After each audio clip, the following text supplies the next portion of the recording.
These are good. I developed. Well, this is Sutton. I used to give workshops in Sutton and in Dunham, the Eastern Townships. This was the old red barn.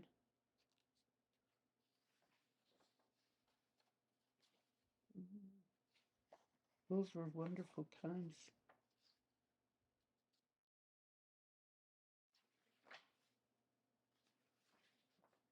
It's interesting to see this because I can see that I did evolve.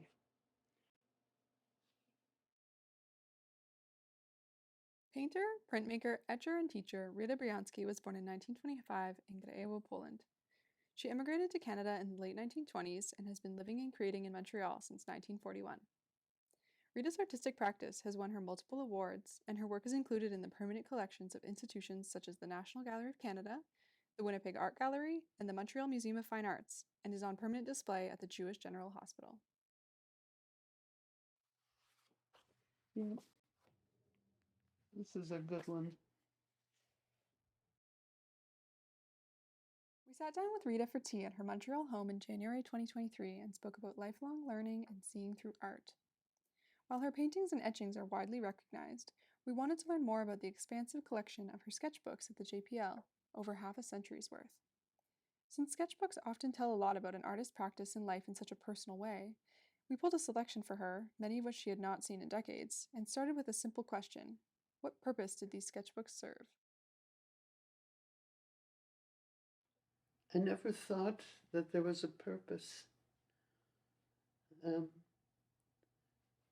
I once prepared a lecture that I was to give called "I Was Born with a Pencil in My Hand." As soon as I had something in my hand that was tactile, I started drawing. And before I could write, I was drawing. I didn't think, why am I doing it? I just did it. I had to. I have to draw anything. I think drawing is so basic. When I'm drawing, I begin to see things that I didn't see at the beginning. There's something else that Ida Massey, who was my mentor, the poet, one day, I was a teenager then, and one day I was in the car with her and her husband. I was sitting in the back and sort of daydreaming and looking out of the window. And they were talking, and suddenly I overheard something. I heard her say that when Rita looks at a tree, she sees it differently from other people. And it jolted me. Do I see differently from other people? And how do they see a tree and how do I see it? One of the things about me that I recognize is that I'm curious how things look, the shapes of things, the relationship of things. And I wanted to put it down. At the time that I was drawing all the time, anything was good, everything. I continued sketching, but I think um, at, at at the beginning, or even later on, it wasn't a preparation for painting consciously, but I sketched everything around me, or I thought it was everything. I'll find out when you show me the sketchbooks again. Oh, actually, I won my first prize in kindergarten, come to think of it. We were given a drawing of a child in a bathtub, like learning how to be clean. This was during the Depression years, and we had to fill in the colors. And I stayed in the lines and filled in all the colors. And I was given a little tin sculpture of there was a comic strip called Gasoline Alley, and the little kid in it was called Skeezix, and it was a little tin sculpture of Skeezix, and a little stand beside it, and a tube of Colgate's toothpaste and a toothbrush. That was my first prize. I forgot about it. That was my first painting. um, I didn't think at the beginning in terms of painting. I just had to draw. And when we came to Montreal, I had just turned 16. I came from northern Ontario and Quebec. And I started studying with Alexander Berkovich. That's when I bought paint, oil paint. It wasn't a separate thing, this and that. Everything was integrated. Years later, I realized that my work was quite autobiographical. I painted where I was in my life. And when I became a mother, so many of my paintings had to do with children. I don't want to give the impression that I'm always on a high and working. There are many times when it's not just me, but you're on a low and you have no ideas. Sometimes you have to go through this, it's like a fallow period where things are rummaging around beneath the surface, and you need some kind of catalyst to open it up. So, and to be aware, like each time when I went out, it wasn't with the idea of finding something. It's just being open, like a sponge. Years ago, I was on a low. I had nothing to say. I wanted to paint, but I had no ideas. It was winter time, and I decided to take a bus and go downtown. And when I was on the bus, children started coming on, all wrapped up in scarves. I got off the bus, I went home, and I started looking through my photographs. I have a little black and white photograph. Of course, they were all black and white. There was a town amateur photographer in northern Ontario, and he once saw me on the street, and he posed me on the street and gave me the photograph. And it's entered into my psyche, into my life. And this painting here is me as a child. This child has been present in my paintings for years and years and years. She kept coming back. It was a very important time in my life. And I never questioned why I would want to sketch her and paint her and make etchings of her, but I did. And today I'm painting, well, I've been painting still lifes, and most of my paintings of people are alone. So it's evolved from being a single person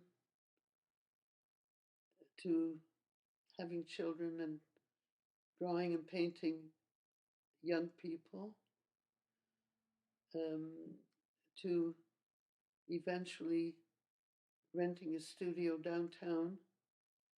And I began painting the downtown venue, people walking on the streets and store windows, different things about the city, and then being widowed and alone. Uh, it's again, I feel it's autobiographical, even though it's not a portrait of myself. It's the time of life of aloneness. We asked Rita about the social side of creating art and the ebb and flow of her practice. We started when my husband was still alive. I had my studio downtown, and we met once a week in the evening. I hired a model, and for over 30 years we drew together. And after my husband died, we moved the studio back to my house. It wasn't here, another place. And we kept coming until they all died. I paint at home. I don't have to put on my coat and go out and go to the studio. It's here. And even when I'm not painting, my mind is on it. It's not just me. I know that this is a process, a creative process that even when you're not painting, you're painting. My husband died in 1983. It'll be 40 years. And by 1986, I started traveling alone. I don't speak Hebrew. I don't want to share feelings with anybody. I was brave. I don't know.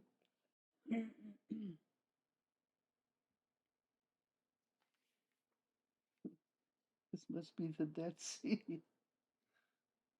Have you ever been there? No. When I went to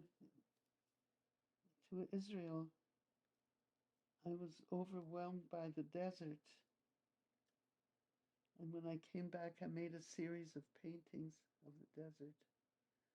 I tried to put people in, but I couldn't. It didn't fit. In fact, one of the last of the paintings that I had is in the corridor at the Jewish General Hospital. It's a big, two paintings, a diptych of the desert.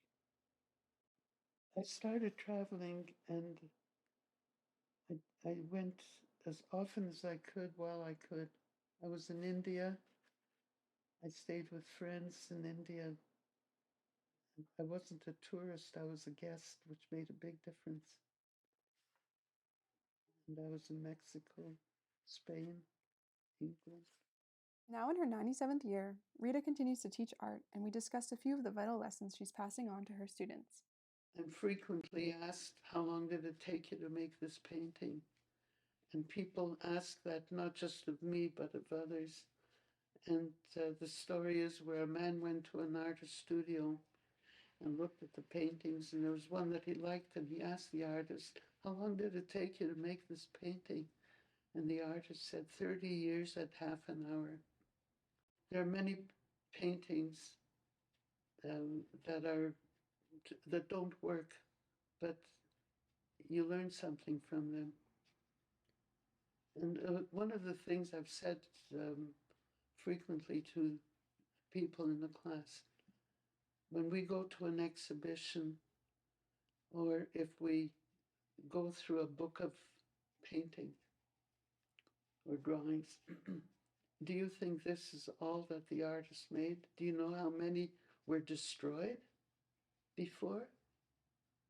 How many, in order to do one painting, do you know how many were done to arrive at this painting?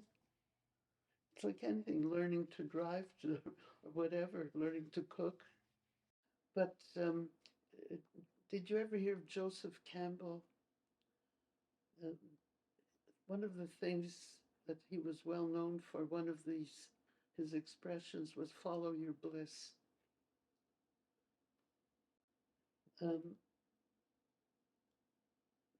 I used to know an ophthalmologist who was taking classes with me.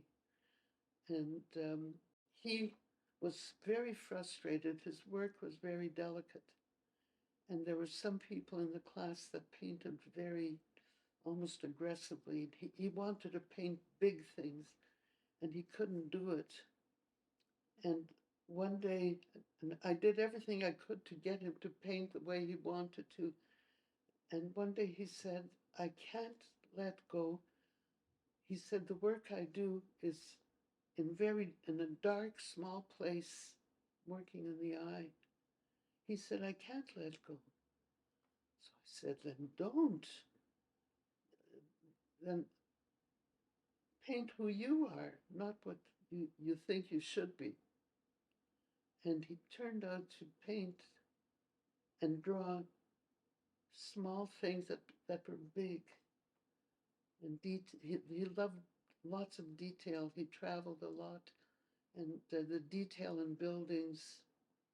And when he was on the steamship, the structure of the ship. This is, I think, what I try to emphasize most of all is be who you are. You can learn from other people, but be who you are. Don't worry if people will like it. It just blocks you.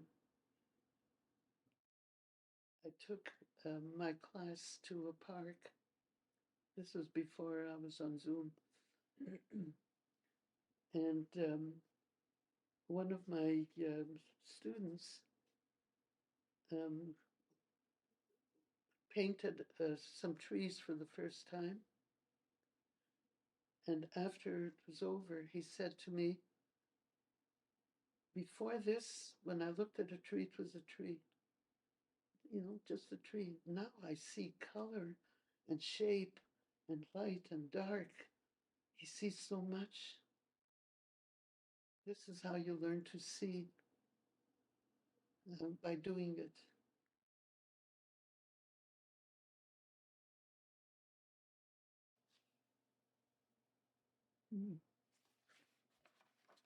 I was a good artist.